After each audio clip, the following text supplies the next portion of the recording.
필리핀에서 활동해온 수백 명의 중국 간첩이 적발됐습니다. 남중국해를 둘러싸고 긴장 관계인 양국의 갈등은 증폭될 것으로 보입니다.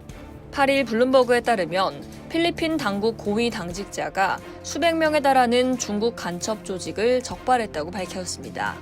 이는 이전에 알려진 것보다 훨씬 더 광범위한 규모로 양국 간 긴장이 더욱 고조될 것으로 보입니다. 필리핀 국가수사국의 한 관계자는 블룸버그 통신에 동남아 국가에서 활동 중인 중국 국적자들이 사이버 범죄를 포함한 간첩 활동을 벌이고 있는 것으로 추정된다고 전했습니다. 이 과정에서 올 초 최소 8명이 체포됐으며 이달 안에 추가로 8명이 검거될 예정이라고 덧붙였습니다. 필리핀 정부는 최근 몇 년간 중국과의 관계가 악화되면서 군이 중국 간첩 조직의 주요 표적이 되자 대외 정보 방어 노력을 강화해왔습니다. NBI 관계자는 이번 간첩 사건과 관련해 미국 연방수사국과 호주 연방경찰이 기술적 지원을 제공했다고 밝혔습니다. 미국과 호주 당국은 이에 대한 공식 입장을 밝히지 않았으며 마닐라 주재 미국 대사관 대변인은 법 집행 관련 사안에 대해 논평하지 않는다며 필리핀 NBI의 발표를 그대로 받아들여야 할 것이라고 말했습니다. 필리핀군 대변인 프란셀 파딜라 대령은 이번 작전에 대한 구체적인 언급은 피하면서도 외국의 개입을 차단하기 위해 여러 기관이 협력하고 있다고 밝혔습니다. 그는 간첩 행위는 특히 민감한 정보, 핵심 기반 시설, 필리핀의 주권을 위협하는 활동과 관련이 있다면 국가 안보에 심각한 위협이 될 수 있다고 강조했습니다. 이번 작전은 남중국해 영유권을 둘러싼 긴장이 고조되는 가운데 진행됐습니다. 필리핀은 중국 해경 및 군함이 자국 선박을 반복적으로 충돌해 승선자들에게 부상을 입혔다고 주장하고 있습니다.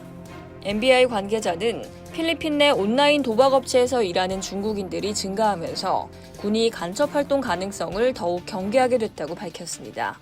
마르코스 대통령은 중국의 우호적이었던 두테르테 전 대통령 집권 시절 급성장한 온라인 카지노 산업을 폐쇄했지만 여전히 수천 명의 중국인 노동자가 필리핀에 남아 있습니다.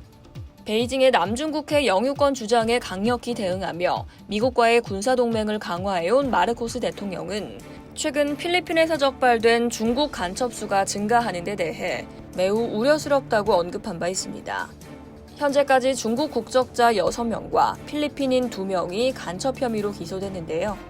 지난 1월 체포된 덩위안 측은 차량에 첨단 감시 장비를 탑재해 필리핀 내 국가안보의 중요한 장소를 조사한 혐의를 받고 있습니다.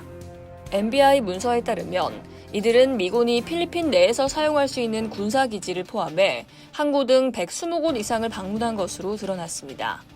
또 다른 간첩 조직 5명은 CCTV 카메라를 이용해 남중국해로 향하는 필리핀 해군 및 해안경비대 함정의 이동을 추적한 것으로 알려졌습니다. 이들은 필리핀과 중국 간의 친선단체에 소속된 것으로 보이며 정치인들과 연계된 의료 봉사활동도 진행한 것으로 확인됐습니다. 중국 관영 글로벌타임즈는 최근 논평에서 필리핀이 반중 분위기를 조성하기 위해 이번 사건을 과장하고 있으며 이는 일종의 선전 캠페인이라고 주장했습니다. 이상 여의도TV였습니다.